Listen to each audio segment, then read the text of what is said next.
Bien sûr, de crypto, les infos crypto pour ceux qui n'ont pas le temps, les gars, les cryptos dans le rouge ce matin, les chiffres de l'inflation sont sortis avec un chiffre record.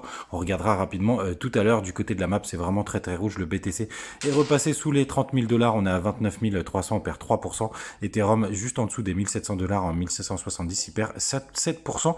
On a BNB qui perd que un petit pourcent, c'est assez impressionnant, il a souvent de l'avance. On le dit souvent sur le marché que le BNB a de l'avance, mais c'est vrai qu'il y a eu pas mal de FUD. Donc est-ce que c'est dû à ça ou est-ce qu'il est vraiment en avance sur les marchés?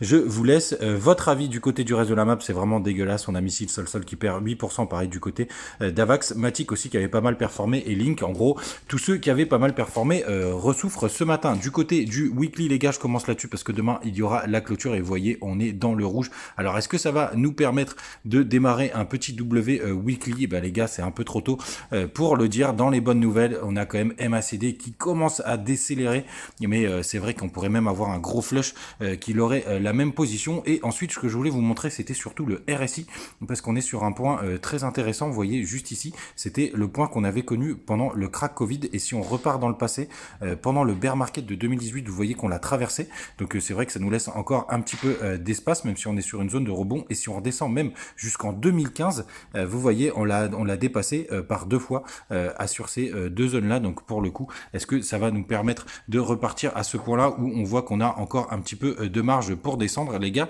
je vous laisse vous faire votre propre opinion, mais on est quand même sur une zone de support et c'est vrai qu'on a pas mal descendu ces derniers temps, mais avec tous ces chiffres de l'inflation, c'est assez inquiétant. Sinon les gars, quand on prend un peu moins de hauteur, pardon, et quand on va en 4 heures, vous voyez, on est tout simplement dans cet interminable range. Vous le savez, je peux même passer en daily pour vous le montrer. Vous voyez, entre ces deux bornes avec un point pivot qui est juste là.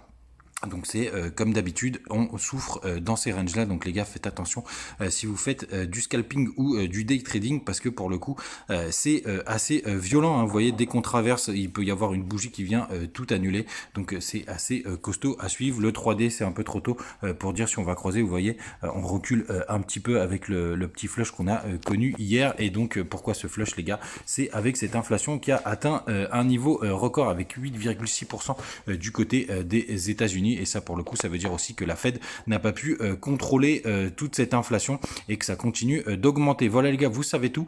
Passez un très très bon week-end. Je sais qu'il fait très très beau en France, et une grosse dédicace aussi à ceux qui m'écoutent à l'étranger. Et faites attention à vous, et à demain.